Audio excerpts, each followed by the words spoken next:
Hello, everyone. Welcome to the Scumdogs Kennel. I'm your host, Chris Williams, and in today's episode, we're looking at the Welsh UFO files. Well, again, we're going to finish off this article and have a good time. But as usual, folks, let me show off artwork from my own upcoming graphic novel, Scumdogs. And as I said, great stream. Here we go. All right. Here's the Extreme 90s cover from my graphic novel scope. Well, from my graphic novels, folks. This cover I did that back to the comics of the early 90s from Image Comics, at least trying to harken to back to that time when comics and cartoons were good. Now, the Scumdogs, they're your classic Saturday morning cartoon villains trying to take over the world. Why? That's what Saturday morning cartoon villains do. You see, in the far future where my book takes place, thanks to advancements in magic and science, people turn themselves into gods or monsters and compete for fame and fortune and superhuman experiments. The Scumdogs competed in experiments held with monsters as the athletes, but were booted and banned for life. And they want to take over the world. They kept calling themselves Scumdogs like they used to do for the Scumdogs Corporation. That's what they were known under, as the Scumdogs as competitors. Either way, the Scumdogs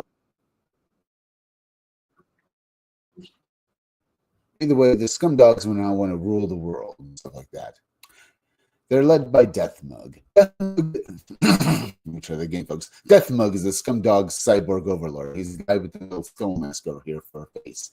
Deathmug is a parody of various villains from 80s and 90s cartoons. You can the way I designed them. For one thing, he has a skull for a face that makes him resemble Skeletor, who is the arch enemy of the He-Man and the Masters of the Universe cartoon. But if you also notice, Deathmug's face, he has a bunch of cybernetic metal spikes coming out that make him resemble, well, Monstar from Silverhawks cartoon, who's the arch enemy to that cartoon. Like those villains, Deathmug is over the top arrogant and wants to rule the world. Too bad he's as dumb as dirt, like any good self-respecting cartoon, Saturday morning cartoon villain.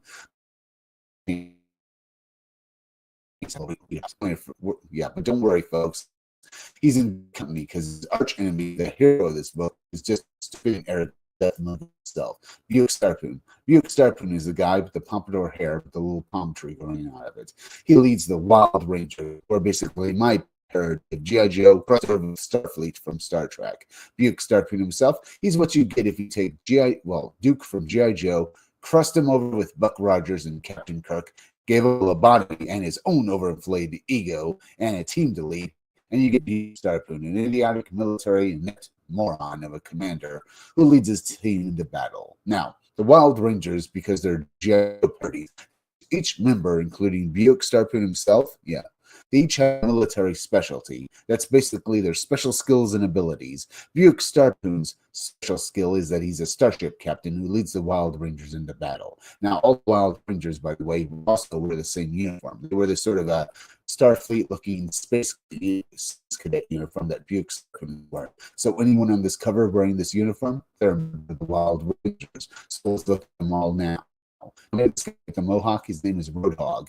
His military specialty is that he's a soldier from the U.S. Army who was transferred over to the Wild Rangers to fight the Scumdogs. Likewise, we have the Beach Pounder. He's this bald guy with the gun down here, folks, who wants a member of the Marines. See him? Now,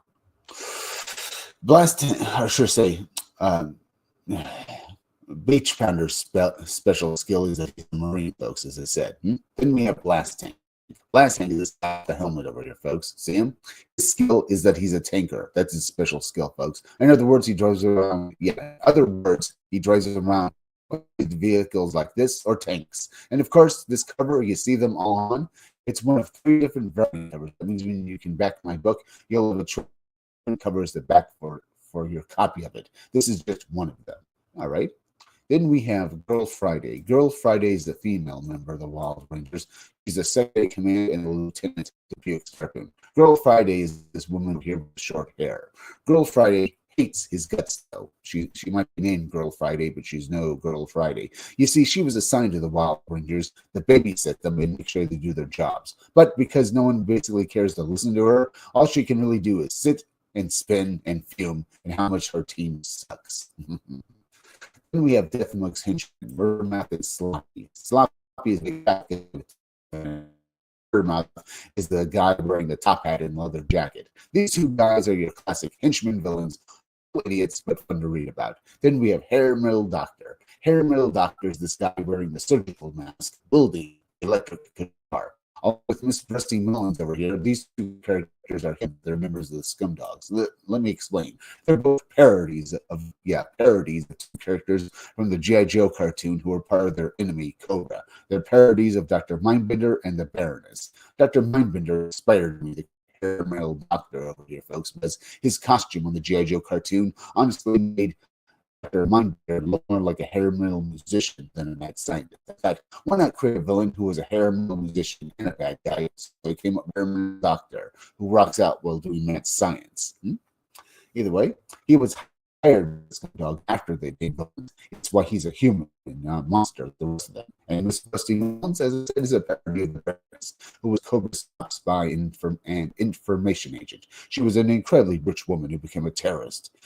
Became a terrorist and wanted to help Cobra take over the world. In contrast, Miss Rusty Mullins is also an incredibly rich woman. She was a CEO of her own company and had everything you could possibly want, but she was bored with her life. When the Scumdogs became villains, she decided to join up with them and help them take over the world, not because she believes in them, but because she thinks it will be fun. That's Scumdogs, folks. Go back to it when it's finally finished. Hit that like button for me, and please share this video out. Now let's go in like it's an Indiegogo real quick. Here we have control theory. Let's jump right into the synopsis, folks. This 72-page manga-inspired black and white graphic novel is packed full of cyberpunk action and violence. When the absolute loser, Rachel, gets herself into a situation where a major corporation wants her dead, she finds herself befriending her own assassin. Well, sort of. The deadly cyborg Yuki decides, against killing her target, and both she and Rachel are now tied together in a wild ride where they're both targets of the mysterious Takagami Corporation. You can back this book for $25. You have a choice of several different covers. Here's cover A, folks. Here's cover B, and here's cover, this is cover B, and here's cover C. Each cover looks pretty good. Now, you can back this book for a reasonable price. As I said, there's several different books you can basically choose from. All of them look good. You can basically back two covers together for $50, or just individually, $25 for each individual cover. You can also back this giant-sized poster and other perks as well. So go check out Cyberpop Control Theory up and now on Indiegogo. There's also, the Blue Bombshell Returns campaign. So let's jump right into the synopsis of this one. The Blue Bombshell returns. Hey, comics fans, the Blue Bombshell is back, baby. And this time around, she's facing off against a whole new slew of supervillains and arch enemies. As everybody wants a piece of the Blue Bombshell, new bad guys, Thundercock and Super Tits are looking to make Bombshell regret ever becoming a superhero. And the first, you can back this book for $25, folks. You have choice of different covers. You have covers A through D. Here's cover A, folks. It looks like a classic superhero cover with a little sexiness thrown in. Then you have the Blue Bombshell cover, which is a home cover to Jim Lee's X-Men 272. Not bad. There's also covers C and D, which are adult covers, folks, meaning the characters are nude on the fronts. Now you can see cover C here, folks. And as you can see, there's censor parts on it. But if you back this book, those censor bars won't be there. And the same goes for cover D, which is down here. Not bad. Now you can back any cover for $25, but covers C and D, you have to back. But covers C and D, you have to back for $50 to get them together. Either way, not bad. But let's take a look at this trailer now for the Blue Bombshell.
Right, that was the Blue Bombshell Returns campaign, folks, trailer, and it looks pretty good. Sorry about basically having it so loud that basically almost blew out your ears there, folks. But I basically pretty much corrected it. Looking pretty good. All right, let's go over here now, folks, and start my stream. And get back to the, well, let me go over here, and let's get back to that article I basically started yesterday and finish it off. So let me do this, over here. As I said, this article is secret retrievals and other things to do with the Welsh UFO files. Now, I basically read quite a few stories to you yesterday about what happened. And it looks pretty good. But let's get back to the article and finish it off. Now, let's see. The fact is, the Welsh in this area over the last 30 years and other such things have seen lots of weird things. In fact, the article goes into it a bit. The fact is, there have been several other alleged UFO crashes that have unfolded in Wales over 30 years before the Piniac incident, which we covered yesterday, folks. And Lindelar, near Aberystwyth, an event unfolded that is sometimes referred to as Europe's Roswell. Moreover, the case is one that comes with claims of recovered material that, at the time of writing, remains in the possession of UFO researcher and investigator Gary Rowe. The account is detailed in the book UFO Wales by David L. Richards and is without a doubt one of the most intriguing cases on record. Pardon me, folks. Yeah. According to the account, on a particularly cold morning in January 1983, farmer Ural Evans happened upon a curious scene on his land. He saw what he at first saw, or basically think he saw, was a large crumpled pieces of foil, but that a closer inspection revealed to be material similar to the exterior of a helicopter or small airplane. Suspecting that a small aircraft had crashed into one of his fields, Evans immediately contacted the police. He knew the field was clear of any such debris the previous evening, so he reasoned that the aircraft must have come down during the night. The police notified the Royal Air Force, which dispatched an investigative team to examine the site and interview Evans. By the time they arrived, Evans had discovered, metallic debris scattered across 4 of his fields. When he explored the debris, it was clear that whatever it was and wherever it came from, it was out of the ordinary, with parts of the green-gray colored metal having a honeycombed appearance. Sounding rather alien and something we've seen about and read about in articles detailing encounters with basically crashed UFOs, folks. Yes, honeycomb appearance and stuff like that's been mentioned before, folks.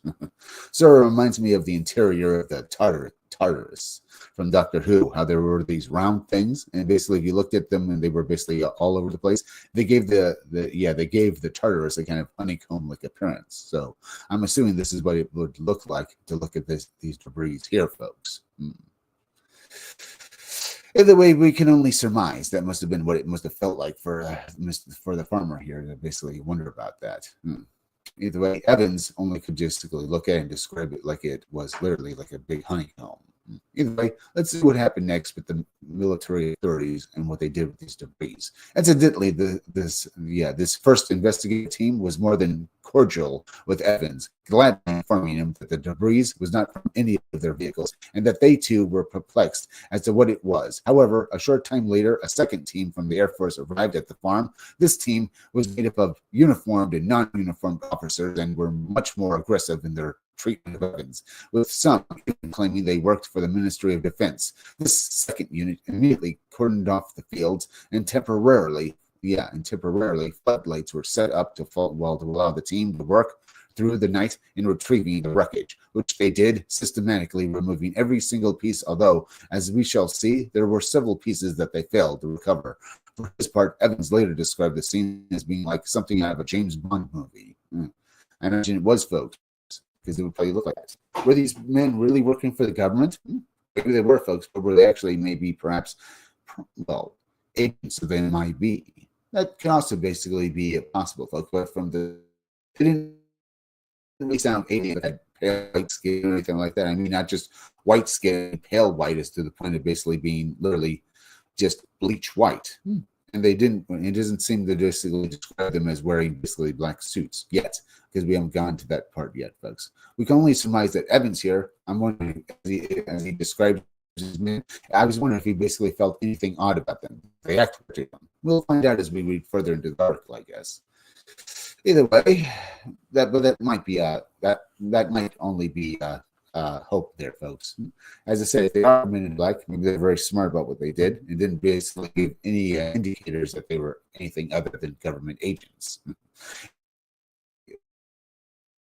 Because the way these agents, uniformed soldiers and civilian clothed agents really felt like something he was seeing that would basically be part of a James Bond movie. So let's move on. Several weeks after the history of defense statement regarding the wreckage, they offered that their analysis of the material had determined it to be unidentified, although there was no further information offered, including any details of any follow-up studies. Furthermore, they reiterated that not only was none of their aircraft missing or unaccounted for, but there was no radar evidence that an aircraft had ever been in that region.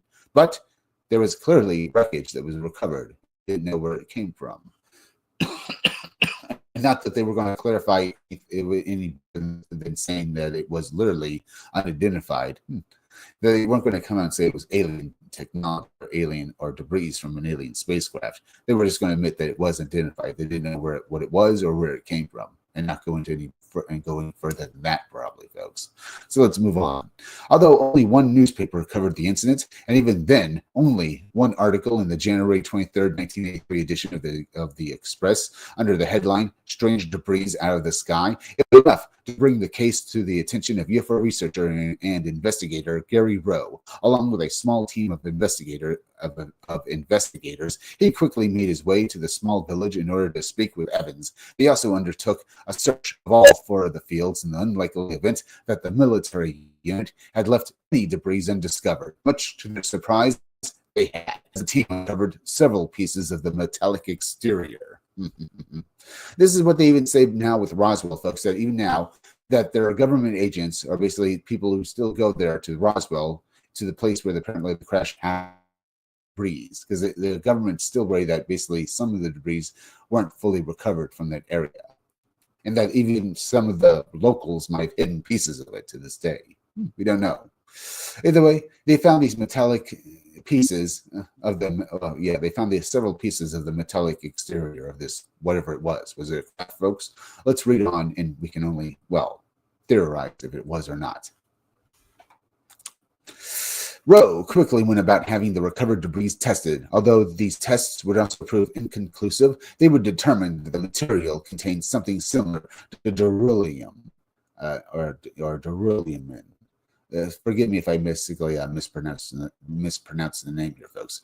Either way, beryllium, a lightweight but extremely strong material that is used in aircraft. Also of interest, the green-gray color was the result of an applied substance similar to paint. Armed with this information, Rowe returned to the farm to consult once more with Evans. However, he was informed that the main crash site, an area of trees on the land, and had since been placed off limits to the general Evans by the Forestry Commission.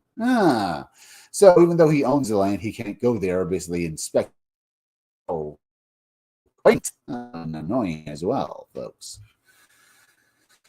I love the British government and how they'll get in the way of people even on their own land and say they can't even basically do anything with it. Supposing that Evans needed to plow this field and plant crops in it, folks.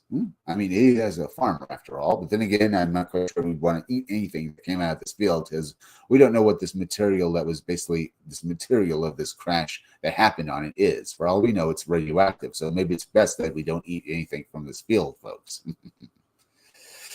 I mean, it's made for all we know. If you eat something like, say, something grown in this field, you'll probably turn green, and maybe not in a good way like the Hulk. Maybe you'll turn green and just die or something. Either way, folks, I still don't like the fact that the Forestry Commission in Britain basically placed this piece of land on Evans Field off limits. I mean, he owns this land. Can he basically even use it at all, or basically go on it? I mean, it is his land. So why do they place it off limits? Is it radioactive? that they were doing, that they basically were worried about? I mean, were they worried about that the materials were radioactive or poisonous? If so, should they inform the owner of the land of this fact? As I said, something seems off about it. So let's continue on and see what the Evans and maybe Gary did next. And see what they did. But even more bizarre was the Forestry Commission's action on the said land, which saw them destroy and uproot almost all the trees there. Their response to Rowe's query of their action was simply that storm damage had placed the area off limits. Rowe pressed the issue with the person at the Forest Commission he was speaking with, insisting that their action was most unusual. The person on the other end of the line agreed before stating that it was, but this is what we had been told to say. So even he, the guy who was the guy who was working for the Forestry Commission, even he knew something was off, but he was still ordered to do this by his superior. So him and his team had to do it. I can understand that. I mean, at least he was honest about it. Doesn't mean it was right either. And he knows that it was weird. He probably didn't believe in aliens, but even he knows something. This Forestry Commission worker knew something was weird. So he could probably only hope that maybe it wasn't anything life-threatening, at least. Maybe he thought that whatever went down there, maybe he heard that some sort of aircraft went down, but maybe it was carrying something poisonous on it, and this is why they were doing it. They didn't want the public to know about it. As I said, folks, if it was something dangerous and dangerous to the public had a right to know about that.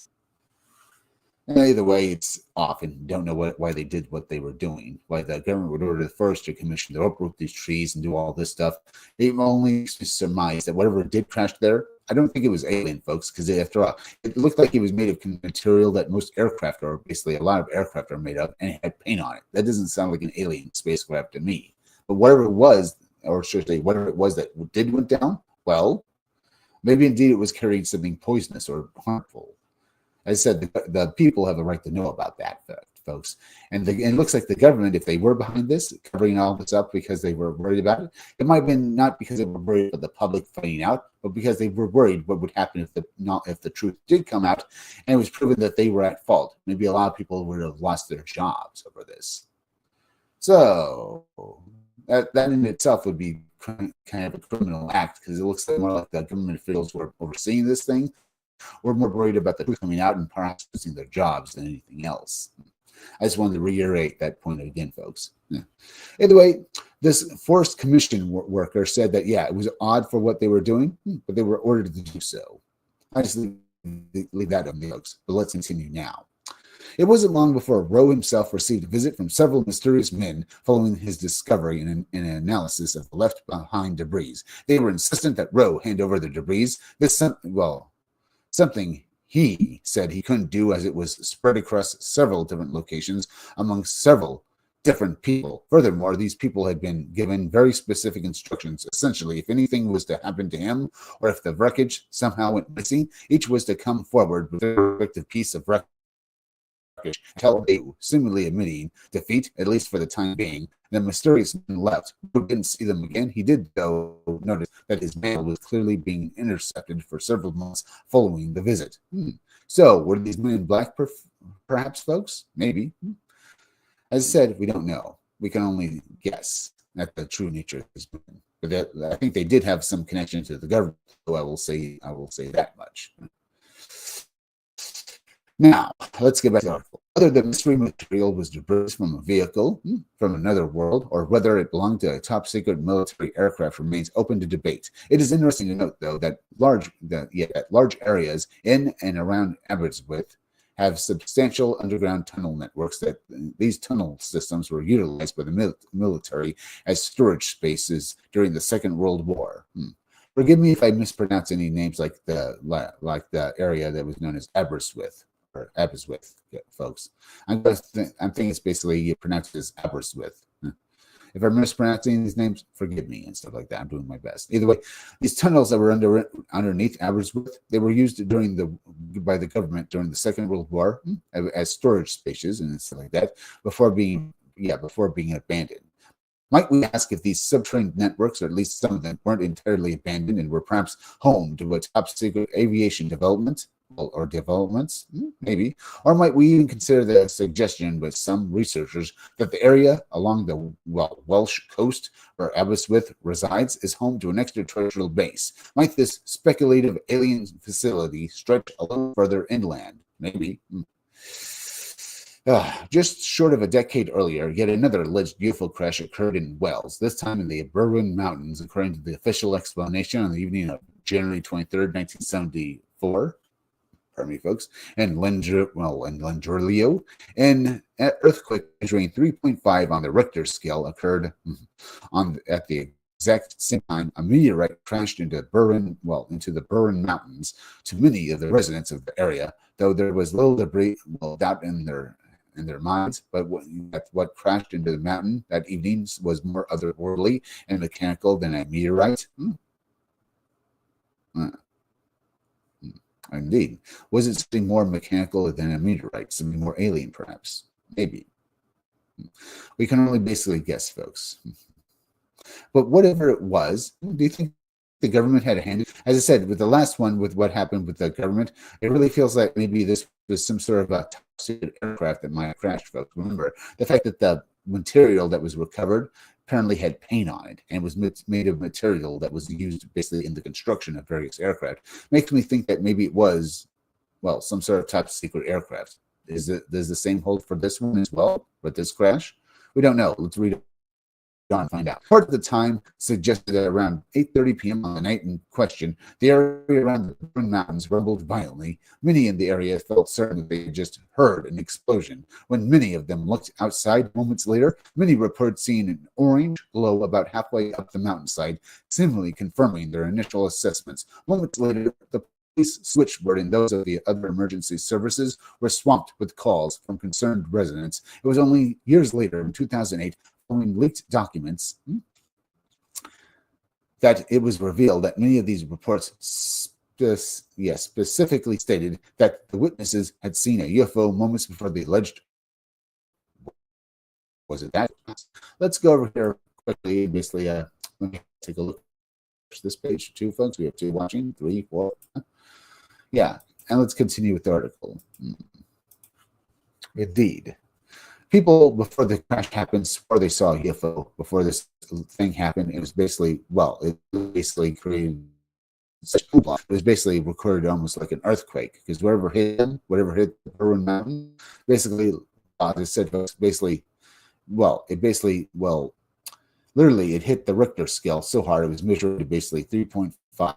So where it hit this area was strong and powerful. And we can only surmise what it actually really was. Either way, the witnesses did say it looked like a UFO. So let's move. Particularly interesting reports stated that the witness a bright red light like a coal fire red on the mountainside, as well as a light above to the right. Several white lights moving to the bottom. Perhaps even more interesting, from an on-duty police officer, which read, "There's been a large explosion in the area, and there is a large fire in the mountainside. I can see the fire from where I am." As time went on, despite the instances, question nothing more than a freak occurrence of an earthquake and a meteorite strike while at the same time, many people continue to speak of what they had seen that cold January night in 1974. One such person would be Nurse Pat Evans, who would find her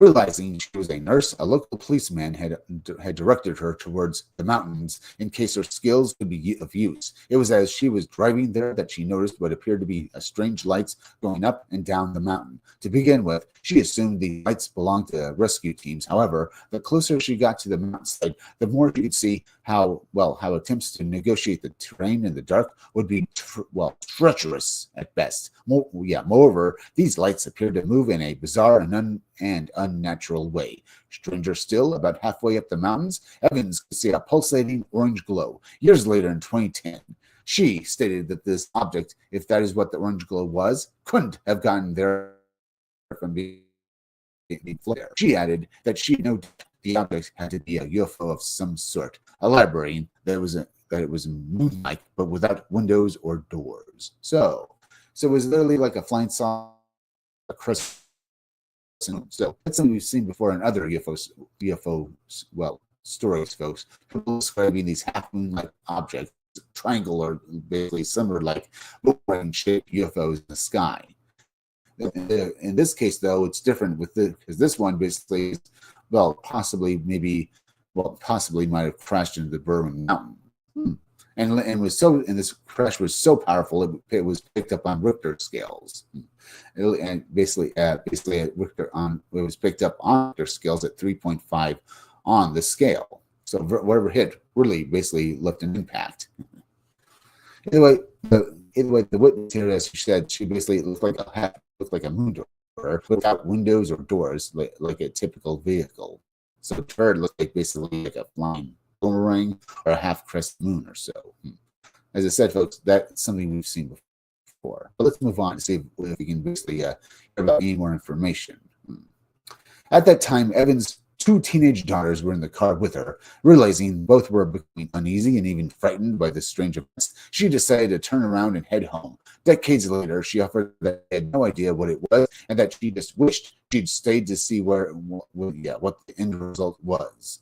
I can understand that, folks. Too bad she didn't. But then again, I can understand why she didn't as well. But if she didn't have her daughters with her, what information do you think she would have basically passed along to us, folks?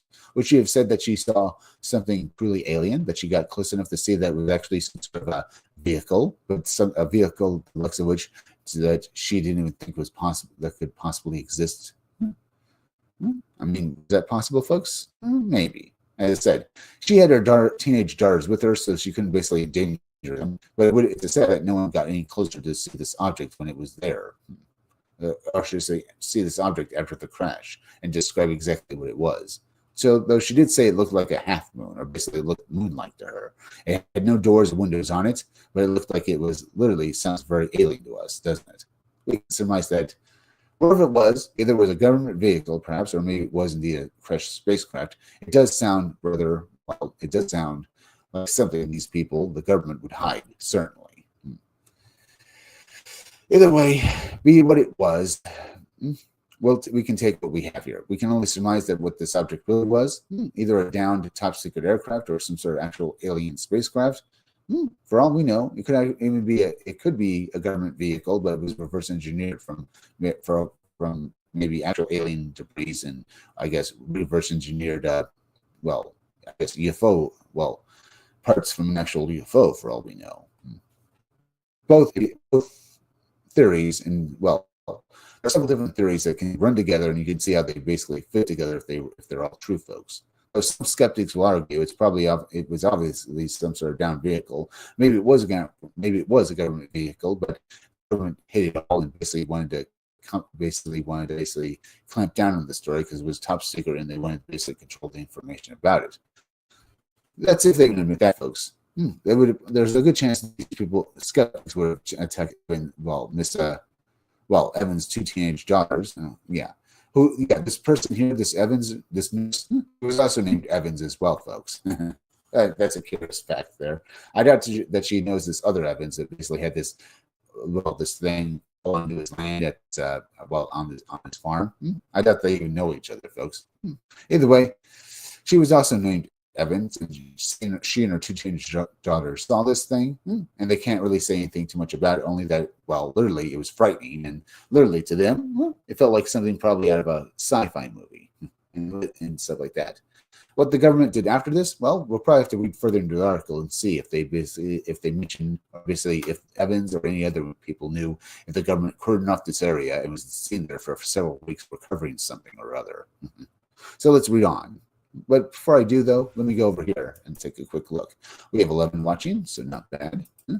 We have 2 watching, okay, 13, 14 watching. Now, folks, let's continue with the article. I think I did enough dallying around there. Either way, so let's see if Evans or anyone basically approached her afterwards, any men in black telling her to basically shut up about what she saw, or if anything else comes out of basically the debris or maybe whatever was on this mountain. While Evans' claims are intriguing, it is perhaps the research and investigation of Margaret Fry that provided many of the details of just what happened that evening. Fry spoke to multiple residents at the time whose descriptions of the night's events suggested a drastically different picture. Well, a drastically different picture than that offered by officialdom. There was a local hotel manager, for example, who told Fry that for multiple evenings following the incidents, she noticed more and more people talking about how the military had sealed off the area. Furthermore, there appeared to be a sudden increased American military presence. I'm not surprised with that either, folks. Two long-haul lorry drivers also revealed intriguing accounts as they were driving back from the Lincolnshire in the hours immediately before the event, still hoping to arrive back in time to catch last orders in their local pub. They witnessed a bizarre cigar-shaped object hovering close to the surface at Bell Lake, the same location, incidentally, where it was claimed that the epicenter of the earthquake had been recorded. So, folks, okay, remember, Evans said that this object or whatever she saw looked moon-like. Well, this object, well, other people said it looked cigar-shaped, which is okay. I can understand that, folks. Remember, in most cigar-shaped descriptions, they mentioned them basically being these long metallic or basically maybe colored objects, but certainly sometimes these objects don't appear to have doors or windows on them. They're just these giant metallic flying cylinders like this.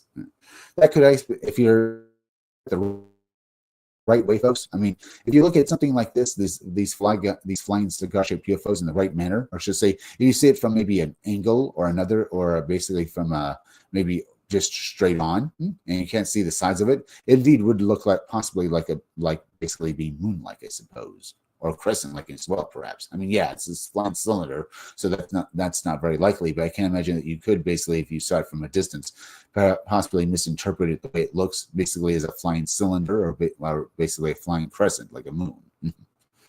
I can see that happening too, folks. So these two long-haul lorry drivers saw this object. It looked like a cigar-shaped UFO to them. And apparently did crash an area which was the epicenter of the earthquake. So I find that very intriguing too. Let's move on, though. They watched the object, the two lorry drivers here, folks, for several moments before continuing on their way. The promise of a drink before closing time still their main priority. However, when they finally arrived, they were more than dismayed to find the public house doors shut. They banged on the door thinking there must have been some kind of mistake. It was only when they consulted their watches a few months later that they discovered it was after 1 a.m. over 2.5 hours later than they thought it was. What happened during that missing time episode remains a mystery. Indeed. Apparently, these two men not only were possibly maybe saw this object before it crashed, but also they had missing time. So were they abducted? Were these two men basically the victims of alien abduction? Or did something else happen entirely, folks? I don't know. I'm just saying, folks, if these men were basically guilty of, well, not guilty, but were the victims of alien abduction, would this happen before or after this supposed UFO crash? I mean, if it did indeed crash, folks, would the aliens on board the ship really be concerned with basically abducting these two men for experimentation or something, or would they be more concerned with their lives because they were in a flying saucer? Or should I say a crashing flying saucer and stuff like that. So it makes very little sense. I mean, if these men were abducted, okay, were they abducted by these alien beings who clearly were in a some sort of crash? And why would they be concerned with abducting these men or basically doing anything to them other than basically they should be more concerned with themselves after basically surviving said crash. So it makes no sense. What happened here, folks? Maybe it wasn't abductions that happened here. Maybe there was some sort of time or spatial anomaly that happened that basically affected these men and basically caused them to basically find themselves, that basically causing them to lose 2 hours. Maybe they weren't abducted. Maybe it was something to do with basically maybe some sort of something to do with maybe whatever this object, this thing in the sky, this flying saucer or this flying cigar-shaped UFO did. Maybe as it crashed, maybe at least some sort of time wave that caused these two men basically to lose, I guess, 2 hours of time, perhaps. Or indeed, these two men were, victims of some sort of alien abduction. I just don't know. As I said, the episode remains a mystery, as the article says. Either way, several days after the incident, a family was driving around 20 miles from the Berwyn Mountains when they noticed a strange humming sound coming from somewhere nearby. Moments later, a distinct saucer-shaped object passed by the front of their vehicle. It moved over the treetops before disappearing from sight. The incident remained largely a mystery, seemingly dismayed by officialdom for several decades before leaked documents and declassified files entered the public arena concerning the alleged crash of an otherworldly vehicle in the Welsh mountains. It was discovered, for example, that there were several reports of anomalous aerial vehicles around the United Kingdom around the same time as the Berwyn Mountains incident. There were the other sources of information concerning the encounter. Now, before we look at that, folks, let me go back here real quick. We have 2 watching. Okay. We have 13 watching. Okay. So not bad there either. Okay. All right. So, yeah. 14, 15, 16 people watching. Not bad. So let's continue, though. Just years after the alleged crash in 1996, an anonymous whistleblower, UFO researcher and author, and one-time police detective Tony Todd, with information about the incidents in the Berwyn Mountains. Although Todd certainly didn't betray first, he had performed a background check and they appeared to check out the source claim that they had seen a soldier at the time of the incident and been part of the retrieved operation. The source claimed that they had been a soldier at the time, not that they had known a soldier. That's why I thought it didn't sound right. Yeah. They had been a soldier at the time of the incident and had been part of the retrieval operation. What's more, his testimony again suggests some prior knowledge on the part of the authorities. Yeah, on the part of the authorities concerning the incidents.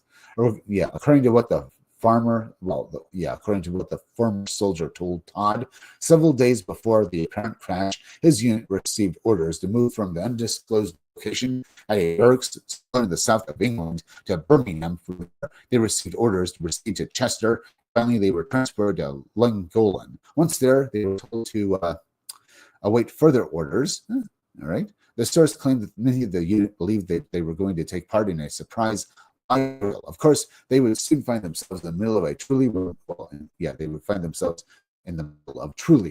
events. On the night of January 23rd, almost immediately following the earthquake, the 5-man unit received orders to head to Lindenfell. Or I should say Lindenfell, I guess.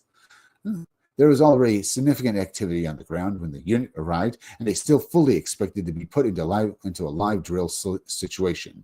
Instead, they were instructed to load 2 oblong crate-like boxes onto their heavy-duty military truck. Moreover,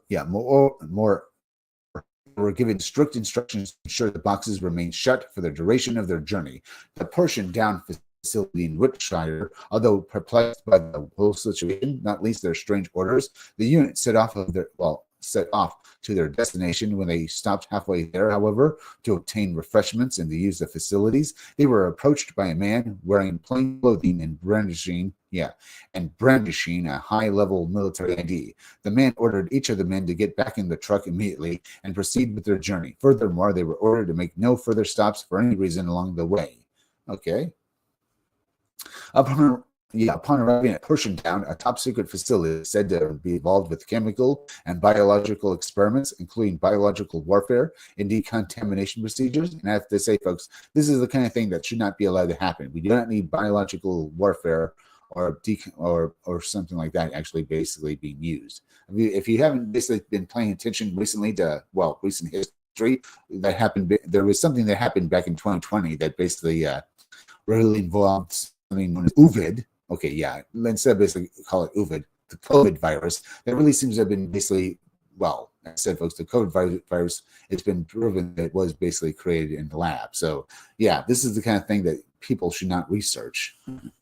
Either way, Portiontown, a top-secret facility said to be involved with chemical and biological experiments, including biological warfare and decontamination procedures. Their cargo was loaded and taken to a hangar-like room where they were placed behind several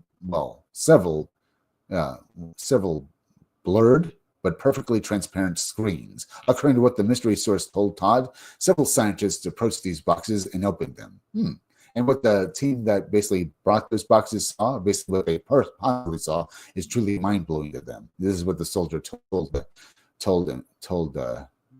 it, huh? Told Todd at least about it. Either way, this is what he and his friends saw back then when this actually happened. Either way, these scientists, they approached these boxes and opened them. Inside each one was a great alien creature. Each was inside some kind of decontamination chamber. The unit looked on in shock and amazement as the two creatures were moved out of the chambers, showing how foul they were. Incidentally, rumors swirled around the facility that at least one of the aliens was alive. Needless to say, the unit, as well as the entire facility, received orders to never speak of the incident, not even among themselves. They were essentially to forget it, they were essentially ordered to forget it ever happened. Yeah, except the soldier basically could not forget this, and eventually, basically, out of the work, told about only Todd, or basically Todd, if a researcher about it. Now, did this actually happen?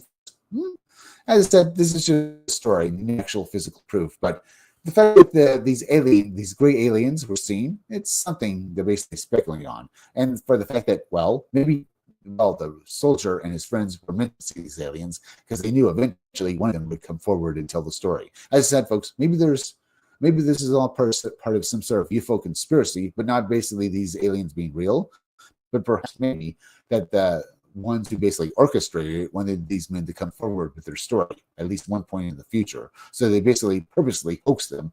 They basically, because I said, folks, they wanted them to basically tell their story about this. Why? As I said, folks, I've said before that the government one day might use aliens as some sort of political cudgel or tool to get basically more money and power. And maybe spreading stories like this around is how they do it, or making people believe this actually happened. It's a possibility. As I said, folks, they ordered these men to basically transport these two boxes, two portion towns, and then it seems at the very end of it, the soldiers were able to look inside these boxes or basically they were ordered to basically hand over these boxes to these scientists, who then basically idiotically open these boxes in front of these soldiers, and the soldiers see that inside are these two great aliens. It seems like they basically purposely did that to make sure that these soldiers saw it, instead of taking these boxes away deeper into the facility and then ordering these men back to their barracks. It makes no sense. Why did they allow that to happen? Almost as if it was something that they wanted. It almost seemed like it was on purpose that these soldiers saw these aliens. As I said, folks, it really feels like that to me. Either way, they were not to talk about it to anyone or among themselves, and they were ordered to forget about it. Maybe this is all part of the plan, because he knew these men wouldn't basically be able to keep it secret forever. As I said, I don't know, basically spitball ideas.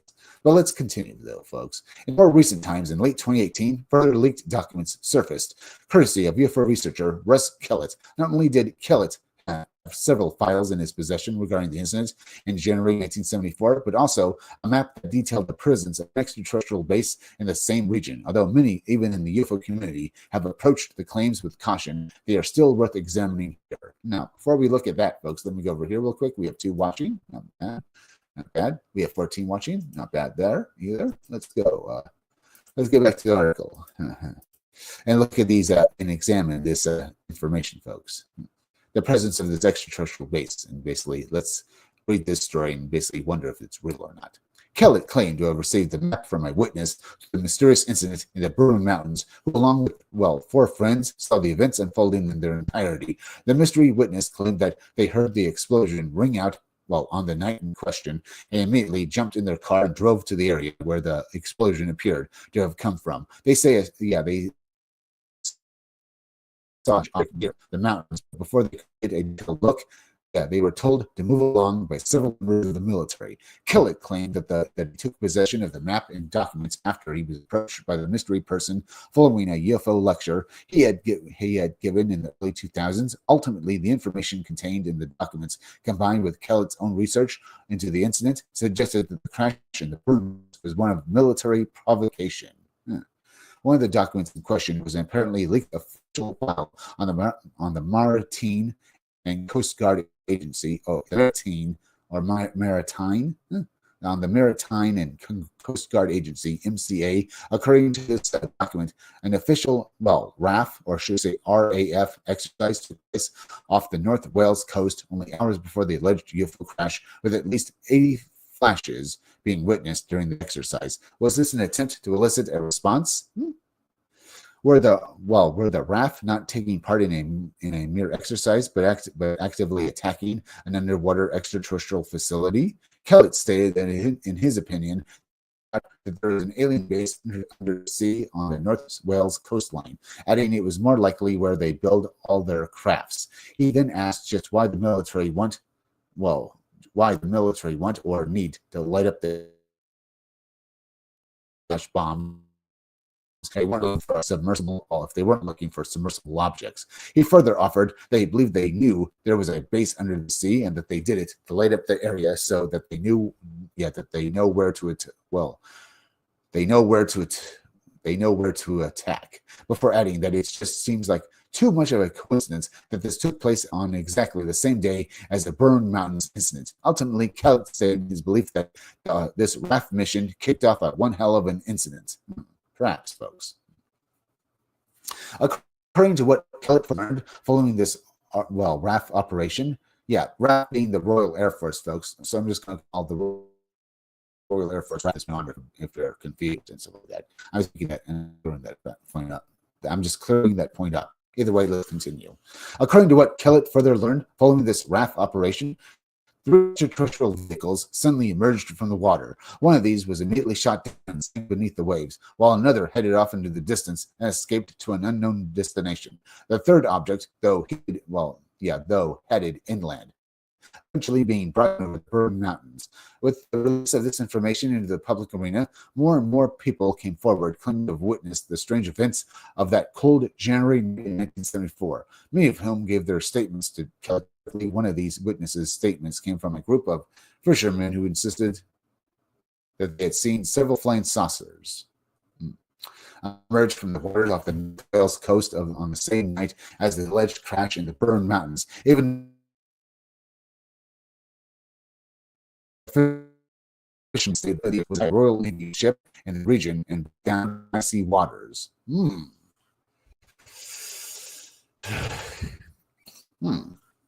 Another witness came from a television documentary in 2011. Geraint Edwards claimed to have seen a strange saucer-shaped object hovering close to the mountains on the night in question, stating that it was definitely a flying saucer and that it was there for 10 minutes. He elaborated that it looked like a rugby ball, but the ends were more pointy, and that when it took off, it just went like lightning. Several other apparently leaked documents that appeared to support Kellett's conclusions surfaced via the Aerial Phenomena Inquiry Network, APAN, while more ominously, veteran UFO researcher Jenny Reynolds stated in an article in the Sunday Express that there was a cluster of leukemia cases in the same region as the Burn Mountains incident that dated back to the mid to late 1970s that could also be connected to the alleged crash. Let me itch my eyes there, folks, real quick. It is also worth mentioning the UFO researcher and author Nick Redfern, who relays multiple signs of black or phantom helicopters in his book, A Covert Agenda. The British government's UFO top secrets exposed. Not only did Redfern document several signs of these strange helicopters across the United Kingdom, with many coming from the Derbyshire region of England, September 1973 and January 1974, but multiple police forces in the north of England received an alert around a week before the Burn Mountains incident to keep an eye out for any unusual helicopter activity. If there is a connection between these strange black helicopters and UFO sightings, then this might be further evidence of some kind of prior knowledge of the event of January 23rd, 1974. Interestingly or not, following the alleged crash in the Burn Mountains, Following the alleged crash in the Burn Mountains, reports of these mysterious phantom helicopters decreased almost immediately. I guess maybe because they recovered what they needed to recover from this incident, folks. But these phantom helicopters were no longer needed. So excited anymore. Either way, folks, If you're wondering why I'm just speeding through this, I'm trying to get through this article before the hour is up. Either way, that's what we read here is very interesting. So it looks like basically the government was left with very interesting stuff. Yeah, they were wanting to basically clamp down on what people were seeing. Either way, let's continue with the article. In the book, Redfern also documented a truly bizarre incident that took place only weeks after the Burn Mountains incident. According to Redfern, an anonymous bona fide source who worked with the Central Services branch of the Maconi facility near Frimley arrived at work one morning to the presence of several unknown and high-ranking visitors from the Ministry of Defense. Employees were told to go about their business as usual, which the source initially did. However, she eventually got the chance to speak with a colleague to see what he knew. All he could offer was that we've had a break-in. Redfern's source, however, would continue to see what she could find out, and her efforts were eventually rewarded. According to what she learned, the previous evening, a security guard going about his usual patrol rounds discovered a strange blue light coming from one of the rooms off the side of the corridor, which held highly sensitive documents, suggesting there was someone unauthorized inside. Immediately sensing something was wrong, the security guard prepared to enter the room and confront the intruder. However, he was greeted with a sight he struggled to make sense of.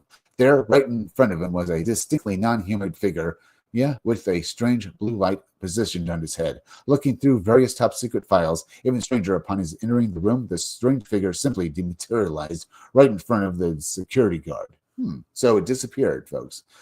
So we can only surmise, was this actually a real alien or not? We don't know. All right, let's see. We have 17 watching. That's pretty good. Not bad, folks. We have 2 watching, 18, 19, 20 watching. Not bad. But let's continue again, folks. Get through this article. The security guard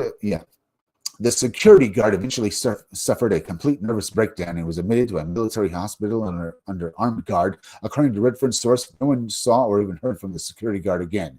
Yeah, this is one of the incidents where someone was purposely probably removed from life, folks, by the government, perhaps. Either way, no one saw this guard again. Yes, no one saw the security guard again. In the aftermath of these events, Redfern's source overheard a conversation involving one of her superior officers. She claimed she heard them say, "We have no way of keeping these things out." Keeping these things out. We just don't know what to do next. If they can get in here, they can get in anywhere. Were these events connected to the crash of the Burn Mountains several weeks earlier? Had some of the recovered debris been transferred to the facility in Frimley? Were records of it stored there? And if so, why would entities of an apparent alien race have an interest in them? Maybe they want to recover their technology because they don't like humans having their tech. Yeah, maybe they wanted to recover their technology, as I said, folks, so they don't want us having it.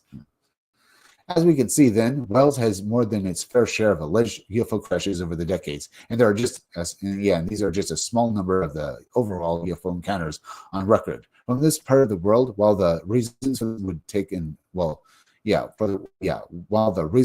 would take an article in its own right to fully explore, there have been several interesting and thought-provoking suggestions as to why this might be. Perhaps the most intriguing of these are the persistent claims that an underwater alien base exists somewhere off the coast of somewhere off the Welsh coast, and that there is perhaps some other areas of interest to the intelligence behind these UFOs in the Welsh mountain ranges. In fact, in more recent years, in September 2015, a strange object was witnessed hovering directly over the Burn Mountains, remained visible for around 40 seconds. In addition to sightings of objects in the sky, there are multiple encounters of landing episodes and even alien abductions. Just what is the interest to these? We might ask just what is of interest to these apparent otherworldly visitors. What is the interest here, folks? We should also keep in mind the recurring suggestion of military involvement in at least some of these events, including the notion of prior knowledge of some of these bizarre encounters. Might they themselves be behind some of these mystery crafts, perhaps? Or could there really be a discrete and unacknowledged battle taking place between various militaries around the world and another intelligent race? Such considerations are only serve to make the already layered UFO and alien mysteries all the more nuanced and unpredictable. Indeed, folks, is that true? We don't know, but it certainly feels like there might be something to it. Now, before we go, let me go over here. We have 25 watching, not bad. 26, 27 watching, not bad. Either way, folks, Do you believe this stuff? Do you think it actually goes on? Yeah, I do. I personally do think that, yeah, that aliens are real. Is it possible that we are working with alien beings or fighting them? Perhaps. I'm just not so sure how good we are, folks. I still find it odd that we would be able to bring down any UFO craft at all. But perhaps, folks, maybe the ones who, when we bring down these alien craft, maybe they're not actually alien vehicles. Perhaps they're basically created by maybe these UFO vehicles that we think are basically alien craft. Maybe these vehicles, these unknown vehicles, maybe they're actually controlled by someone here on Earth. As I said, folks, it's a possibility. It would explain why we're able to bring them down. Because it makes no sense to me how we could bring craft these advanced alien beings. Unless they're not as advanced as we think they are. Maybe they come from Earth themselves. Perhaps these alien beings are actually so advanced than us. Or maybe we're in cahoots with actual other alien beings, and they give us technology, or basically the means to bring these actual alien crafts of this other race, perhaps. Because I don't see how we ourselves can do that. It's food for thought and something to think about. Because I don't know the real answer to any of this. I can only just, as I said, speculate. Either way, we'll just have to keep doing that until we get the real answers. But we're at the end, folks, so please go subscribe to my YouTube channel, Read Comics They're Bad For You. The there is misspelled. It's Read Comics They're Bad For You. It's supposed to be Read Comics They're Bad For You, not. But I basically, purposely misspelled the there in the title of my YouTube channel. So it's Read Comics They're Bad For You. It's THERE. Yeah, so go subscribe to me. Hit that like button for me. Make sure you're still subscribed. Leave some comments down below. Hit that bell for notifications. Hit the part of the bell that will give you all future notifications. And please share this video out. Now, folks, please go over and subscribe to Dark Saints on YouTube and on BitChute. Dark Saints is like the Art Bell radio show. If you like my show or Art Bell's old radio show, you're going to love Dark Saints. He does short videos on high strangeness. He also does live streams around 10 o'clock p.m. at night. Yeah, around 10 o'clock p.m. at night, where he talks about ghosts, monsters, people seeing UFOs over various mountain ranges, people seeing encountering alien beings, people seeing cryptids, and basically even encountering Mothman, Bigfoot, and other such things. You like hellhounds, or even basically monsters beyond belief, folks. And monsters beyond belief, folks. So if you love weird and paranormal things, you're going to love Dark Saints. Because every time you watch one of his live streams, you learn something new about the world of the paranormal. So go subscribe to Dark Saints on YouTube and on BitChute. Then go subscribe to Robot Co-op. Robot Co-op is like that old TV show, Mystery Science Theater 3000. You know that TV show where the guy is trapped in outer space with these two wisecracking robots, and they're forced to watch bad movies and then they roast them? Well, Robot Co-op is like that, only the live streaming gaming channel. They do have their own wisecracking robots on the show as well, folks. But they play good games, they play bad games, and the robots and the main guy, they roast the hell out of them. It's like being at a party, folks. You sit back, have fun watching these guys have games, and basically enjoy yourself by eating or drinking something while they do so. You're going to love their live streams on Sunday and Twitch, folks, because they're just so much fun to watch. So go subscribe to Robot Co-op on YouTube and on Twitch. Then go subscribe to Stitched Together Pics. Stitched Together Pics is a horror movie review channel hosted by the maniacal cinephile who has multiple personalities. So you're not just getting one character, you're getting a whole lot of them. All of them are fun. So go subscribe to Stitched Together Pics up on YouTube. Now remember, folks, down in the descriptions or in the chat, I left links. I left links to YouTube, Twitter, Rumble, Odyssey, Twitch or BitChute, Dark Saints, Robot Co-op, and Stitched Together Pics. Use those links and go subscribe to those guys I just mentioned. But really, remember, use those links and go subscribe to my own channels up on YouTube, Twitter, Rumble, Odyssey, Twitch, or Dark Saints, Robot Co-op, and Stitched Together Pics. Remember, I'll be back with 2 exclusive live streams soon up on Rumble, Odyssey, Twitch, and BitChute. In fact, my next live stream will be up on Odyssey, Rumble, and BitChute very soon. So use those links and go subscribe to me. I'm Chris Williams from the Scumdogs Kennel. Thank you all for joining me. I'll be back soon and we'll have some more fun.